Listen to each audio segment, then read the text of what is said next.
Bismillah. Bismillahirrahmanirrahim. Alhamdulillahi rabbil alamin, wassalatu wassalamu ala sayyidil mursalin wa ala alihi wa ashabihi at-tayyibin at-tahirin. Qala rabbi shrah li sadri wa yassir li amri wahlul 'uqdatam min lisani yafqahu qawli. فنوينا التعلم والتعليم والتذكر والتذكير والنفع والانتفاع والإفادة والاستفادة والحث على التمسك بكتاب الله وسنة رسوله صلى الله عليه وآله وسلم والدلالة على الهدى ابتغاء مرضاته وثوابه وقربه سبحانه وتعالى. السلام عليكم ورحمة الله تعالى وبركاته. Alhamdulillah, bersyukur kita kepada Allah Subhanahu wa taala dengan limpah kurnia Allah Subhanahu wa taala dapat kita bersama-sama pada pagi ini meneruskan bacaan kitab At-Taqrirat As-Sadidah fil Masailil Mufidah yang dikarang oleh Al-Habib Hasan Ibnu Ahmad Ibnu Muhammad Al-Kaf hafizahullahu taala. Jadi kita baru ni pada perbahasan yang ke-46 kita membincangkan tentang dua jenis dam, iaitu dam at-takhyir wa ta'dil dan juga dam at-takhyir wa taqdir. Jadi penutup bagi bab haji dan umrah daripada kitab At-Taqrirat ini ialah khatimatun fi ziyaratil Mustafa sallallahu alaihi wasallam. Jadi bila selesai perbahasan ini, kita akan kembali ke hadapan kita, sebagaimana kita janji sebelum ni lah, insyaAllah. Kita baca tusannu ziyaratun Nabi sallallahu alaihi wasallam bil ijma'. Sunat menziarahi Nabi secara ijma', secara sepakat, ijma' ulama. Wa ba'dul ulama'i awjabaha, dan malah sebagian ulama mewajibkan ziarah Nabi. Antaranya ialah sebahagian ulama Malikiyah seperti Ibnul Arabi ada alif lam, Ibnul Arabi wa Abi Imran Musa Ibnu Isa Al-Farisi dan selain daripada mereka lah. Jadi wa yanwi ma'aha ziyarata masjidihi, dan bila mana kita menziarahi Nabi, maknanya menziarahi makam Nabi, menziarahi Nabi, kita niat juga ketika itu menziarahi masjid Nabi sallallahu alaihi wasallam. Dalam sebuah hadis sahih disebut, salatun fi masjidi hadza khairun min alfi salatin fi ma siwah illa al-masjidil haram. Satu salat di masjid aku ini lebih baik daripada 1000 salat di masjid-masjid yang lain, melainkan Masjidil Haram. Jadi baginda Nabi sallallahu alaihi wasallam bersabda, masjid aku ni kalau solat dalam dia pahalanya 1000 kali ganda berbanding solat di tempat lain. Okey. Dalam riwayat Muslim disebut tambahan, fa inni akhirul anbiya'i wa inna masjidi akhirul masajid. Maka sesungguhnya aku ialah nabi yang terakhir dan masjid aku ialah masjid yang terakhir. Naam alaihi salatu wassalam. Wa li'tikafa fi. Jadi ketika mana kita ziarah Nabi, niat juga bersama-sama dengan ziarah Nabi itu ziarah masjid Nabi, dan juga jangan lupa untuk niat iktikaf dalam masjid Nabi alaihi salatu wassalam. Kerana Allah Subhanahu wa taala berfirman, walau annahum idzalamu anfusahum ja'uka fastaghfirullah wastaghfara lahumur rasul lawajadullaha tawwabar rahima.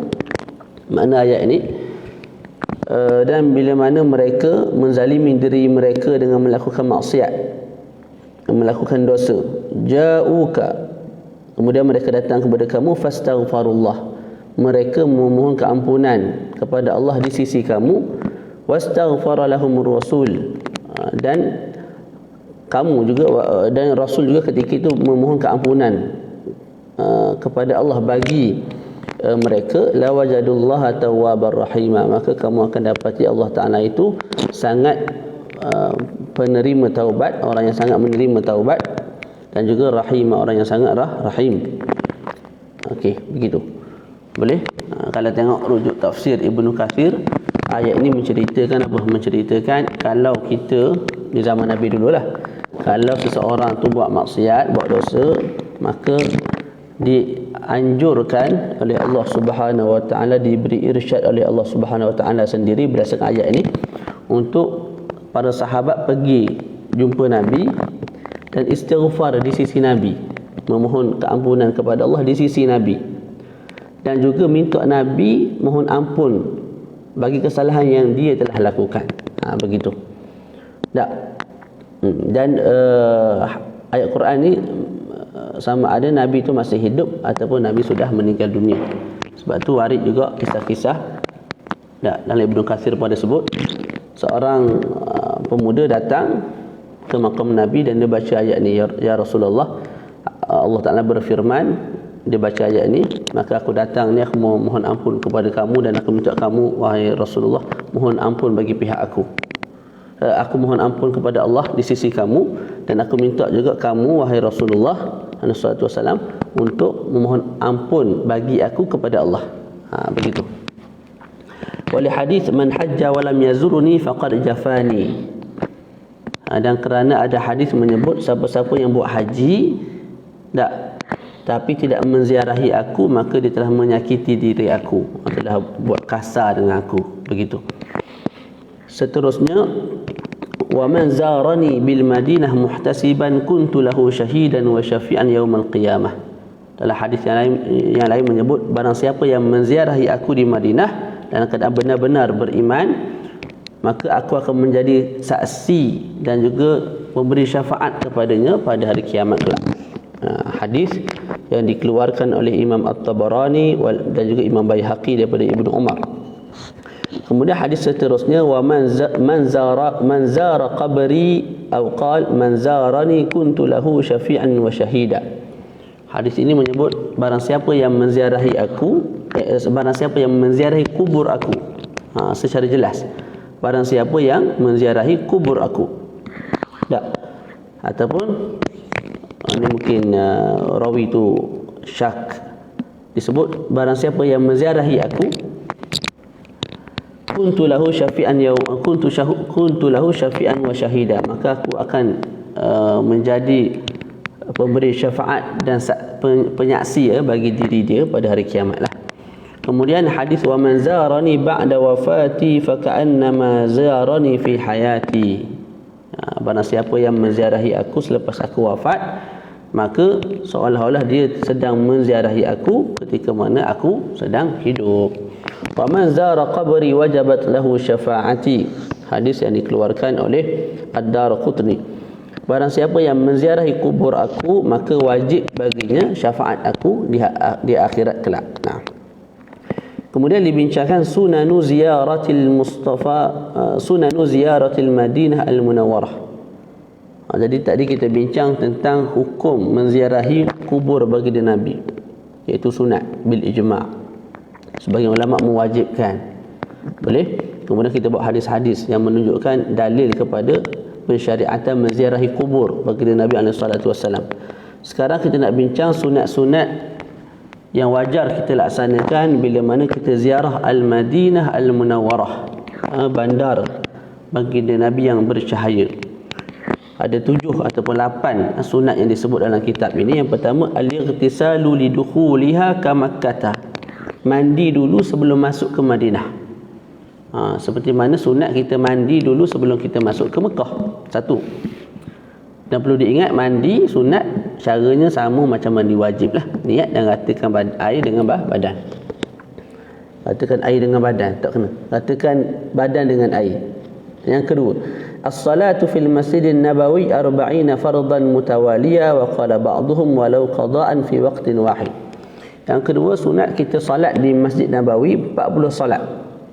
40 fardu secara berturut-turut. Kerana sebuah hadis menyebut, man shalla fi masjidi hadha 40 salatan la tafuthu salatun kutibat lahu bara'atu minan nar wa najatu minal azab wa buri'a minan nifaq. Barang siapa yang salat di masjid aku ini 40 kali salat dan tidak terluput satu salat pun daripada 40 fardu itu, maka ditulis baginya bara'ah, kelepasan daripada api neraka, wa najatu minal azab, dan juga kejayaan daripada api neraka, kejayaan daripada azab, dan juga kelepasan daripada sifat an-nifaq.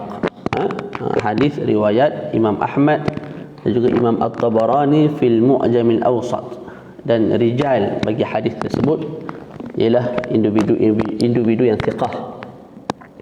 Sebagai ulama sebut walaupun solat 40 itu solat qada. Boleh? Maknanya contoh zuhur tu dia sembahyang zuhur, lepas tu dia sembahyang qada fardu zuhur. Dia kira juga termasuk di bawah 40, kiraan 40. Itu sebagai ulama lah. Yang ketiga, al-iktharu min al-ibadati fi rawdah asy-syarifah. Mana saya pun tak pergi lagi ke sana ni. Doa-doa lah.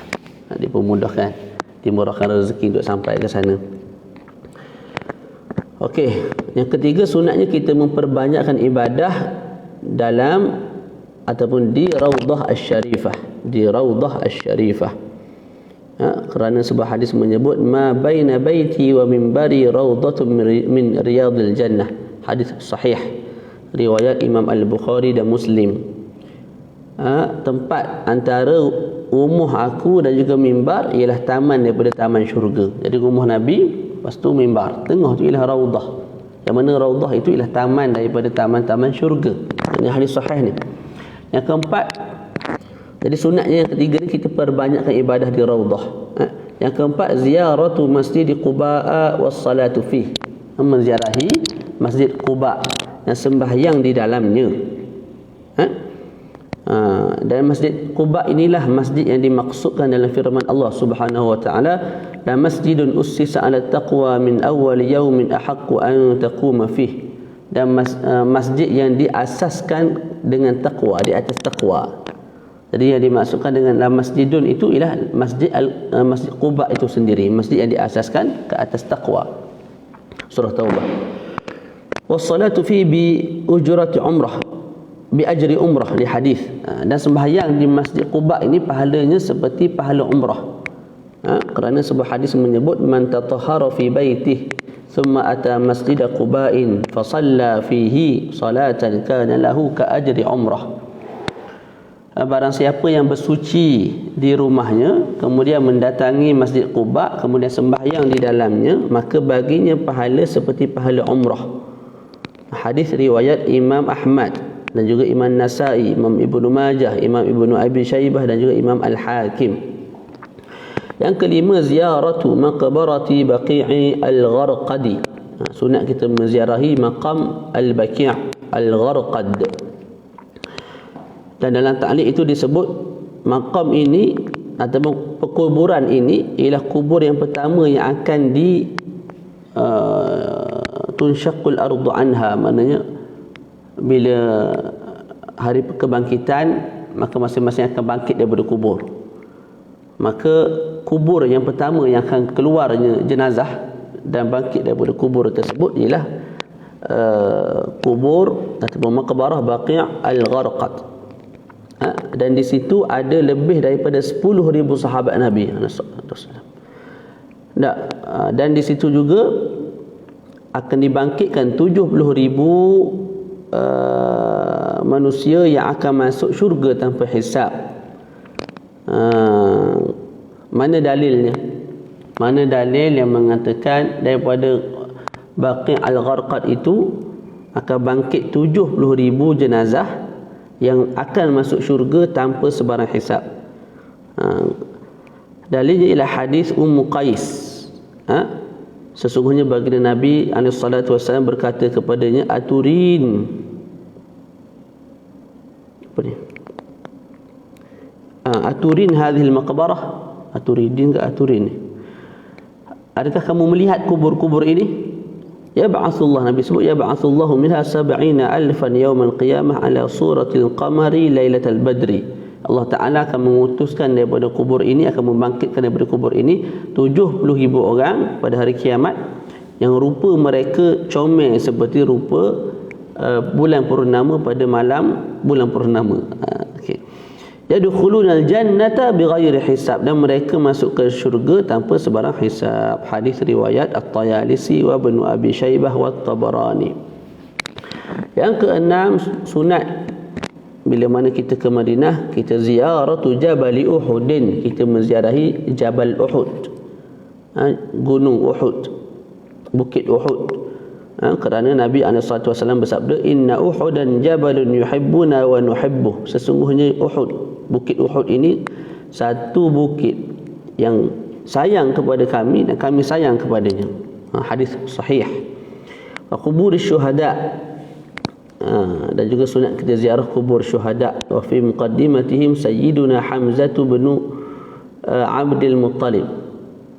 Yang paling utamanya kita cuba ziarah, dan usaha untuk ziarah maqam sayyiduna Hamzah ibn Abdul Muttalib.